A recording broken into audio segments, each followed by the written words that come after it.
میں بہت شرمندہ ہوں، مجھے اپنے کیے پر سخت ندامت ہے۔ میں اپنی غلطی کا اعتراف کرتے ہوئے اس کا ازالہ کرنا چاہتا ہوں۔ میں جانتا ہوں کہ تم بھی میرے بغیر ادھوری ہو اور میں تمہارے بنا ادھورا اور نامکمل ہوں۔ تمہارے لیے بھی زندگی کا لمبا سفر تنہا کاٹنا ممکن نہیں۔ مجھے ایک بار موقع دو۔ میں تمہارے پیر پکڑ کر تم سے معافی مانگنا چاہتا ہوں۔ میں تمہارے بنا نہیں رہ سکتا۔ ریشم پلیز مجھے معاف کر دو اور لوٹ آؤ میرے پاس ہمیشہ کے لیے۔ میں تمہیں پلکوں پر بٹھا کر رکھوں گا، بہت پیار دوں گا۔ بس ایک بار میرے پاس لوٹ آؤ۔ میرے دل اور گھر کے دروازے تمہارے لیے کھلے ہوئے ہیں۔ اف، ریشم نے صبح صبح شہروز کو اتنا لمبا میسج دیکھا تو سر تھام لیا۔ یوں تو 2-3 بار اس کی طرف سے بلینک میسیجز ملے تھے جن سے ظاہر ہوتا تھا کہ وہ اس سے بات کرنا چاہتا ہے، لیکن وہ نظر انداز کر رہی تھی۔ بھلا یہ کیسے ممکن تھا؟ شہروز نے خود اپنے منہ سے اسے 3 طلاقیں دے کر اس کی ساری محبت ریاضت کو بھاڑ میں جھونک کر رشتے کی پاکیزگی، خلوص، ہمانگی، ہمدردی، ریشم کی خدمتوں کو اپنی مردانگی، حیثیت اور رتبے کا ناحق و ناجائز استعمال کر کے اپنے پیروں تلے کچل ڈالا تھا، اور آج بمشکل 2 سال گزرنے کے بعد اپنے کیے پر ندامت کا اظہار کر رہا تھا، پچھتا رہا تھا۔ اس وقت ریشم کی سسکیاں، تڑپ اور نتاشا کی معصومیت بھی اسے اس شفاف فیصلے سے روک نہ پائی تھی۔ یہ بات آج بھی یقینی تھی کہ ریشم کی زندگی میں شہروز سے پہلے کوئی تھا اور نہ اس سے تعلق ختم ہونے کے بعد کوئی آیا۔ اس کو تو شہروز سے عشق تھا۔ وہ سیدھی سادی اور معصوم سی لڑکی تھی جس نے متوسط گھرانے میں جنم لیا تھا۔ صوم و صلوات کی پابند شریف فیملی تھی۔ والد اسکول ماسٹر جبکہ والدہ گھریلو عورت تھی۔ ریشم اور اشر بس یہ 2 ہی بہن بھائی تھے جن کی پرورش دینی احکامات اور خاندانی شرافت اور روایات کی کسوٹی پر ہوئی تھی۔ تب بھی اس نے عام لڑکیوں کی طرح مستقبل کے حوالے سے اونچے اونچے سپنے نہیں دیکھے تھے۔ خوبصورت ہونے کے باوجود کسی خیالی شہزادے کو اپنے خوابوں میں نہیں بسایا تھا۔ اس نے اپنا پیار، محبت، خلوص اپنے ہونے والے شوہر کی امانت سمجھ کر سنبھال کر رکھا تھا اور اس کی امانت میں کبھی خیانت نہ کی تھی۔ یہی بات تھی کہ جب اس کی BA کرنے کے فوراً بعد اماں نے اشر کی لڑکی دیکھنی شروع کی تو ساتھ ہی اس کی شادی کا فیصلہ بھی کر لیا، کیونکہ اس کے لیے شہروز کا معقول رشتہ آ گیا تھا۔ شریف لڑکا تھا، اچھا کماتا تھا، سو جھٹ پٹ شادی ہو گئی۔ ریشم بہت خوش تھی۔ شہروز بہت سنجیدہ اور جاذب نظر لڑکا تھا۔ وہ دل میں بے شمار سپنے سجا کر اس کی زندگی میں آ گئی۔ وہ بھی اس سے بہت پیار کرتا، اس کا خیال رکھتا اور عزت دیتا تھا۔ شروع کے دن کافی اچھے گزرے۔ شہروز اکثر اس کو میکے لے جاتا تھا۔ دونوں خوشگوار زندگی گزار رہے تھے۔ اس کے میکے کے پڑوس میں جو فیملی رہتی تھی وہ بہت اچھے لوگ تھے۔ ذاکر صاحب، ان کی بیوی عطیہ بیگم اور ایک بیٹا سالک۔ ذاکر صاحب معقول کی جاب کرتے تھے اور مالی لحاظ سے مستحکم تھے، لیکن اللہ پاک کی جانے کیا مصلحت تھی کہ ایک ہی بیٹا تھا جو تقریباً اشر کی عمر کا تھا مگر ذہنی لحاظ سے نارمل نہیں تھا۔ عموماً وہ کئی دن نارمل رہتا، ہر بات میں سمجھداری کا مظاہرہ کرتا اور کبھی عجیب و غریب بچکانہ حرکتیں کرنے لگتا جیسے اب نارمل لوگ کرتے ہیں۔ ذاکر صاحب نے اس کا بہت علاج کروایا لیکن کوئی فائدہ نہ ہوا۔ کچھ لوگوں کا خیال تھا کہ ایسے مریض شادی کے بعد ٹھیک ہو جاتے ہیں، لیکن جانتے بوجھتے بھلا کون مکھی نگل سکتا تھا۔ سالک کبھی کبھار ریشم کے گھر بھی آ جاتا اور تمام گھر والوں سے بہت اچھی طرح باتیں کرتا، کیرم کھیلتا، لوڈو کھیلتا۔ دردانہ بیگم بالکل اشر کی طرح اس کا خیال رکھتی۔ شادی کے کچھ عرصے بعد ہی ریشم نے محسوس کیا کہ شہروز کو شکی مزاج ہے۔ وہ کسی وقت کوئی ایسی بات کر جاتا اور ریشم محتاط ہو جاتی تاکہ اس کو پھر شکایت نہ ہو۔ اس عرصے میں ان کی زندگی میں نتاشا آ گئے۔ بیٹی کو پا کر سب خوش تھے۔ ابھی نتاشا 1 سال کی تھی کہ شہروز کی والدہ کا انتقال ہو گیا۔ ان کی فوتگی کے بعد اس کا رویہ کچھ عجیب سا ہو گیا۔ روک ٹوک، بے جا پابندیاں، اکیلے باہر آنے جانے پر پابندی۔ کبھی آفس سے آ کر ایک دم پوچھتا کوئی آیا تھا کیا؟ نہیں تو کیوں؟ ریشم حیرانی سے پوچھتی مجھے سگریٹ کی بو آ رہی ہے، جیسے کوئی آدمی آیا ہو۔ شہروز سنجیدگی سے کہتا لیکن انداز شاکی ہی ہوتا، ارے اپنے ہاں کون سگریٹ پیتا ہے، نہ ابو نہ بھائی اور نہ ہی آپ، پھر آپ کو کہاں سے بو آ گئی؟ وہ ہنس کر کہتی، لیکن شہروز کا انداز اسے خطرے کی علامت محسوس ہوتا۔ کبھی کہتا میں سبزی تو لے کر نہیں آیا تھا، پھر یہ آلو کہاں سے آ گئے؟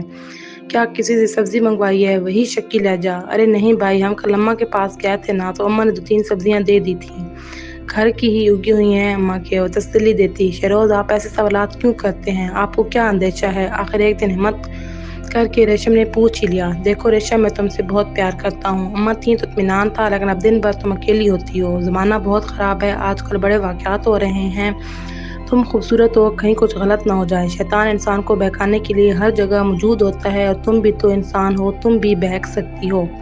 لا حول ولا قوت، حد کرتے ہیں آپ بھی شہروز، کیا فضول باتیں سوچتے ہیں؟ مجھے آپ سے محبت نہیں عشق ہے، مجھے اپنی عزت اور آپ کی محبت اپنی جان سے زیادہ عزیز ہے، اور جہاں محبت ہوتی ہے وہاں اعتماد اور بھروسہ پہلی شرط ہے، تبھی زندگی سہل اور پرسکون رہتی ہے۔ اپنے ذہن سے ایسے بے تک کے خیالات نکال دیں۔ ریشم کو غصہ تو بہت آیا تھا کہ کس قدر بے تکی اور فضول بات کر رہا تھا۔ وہ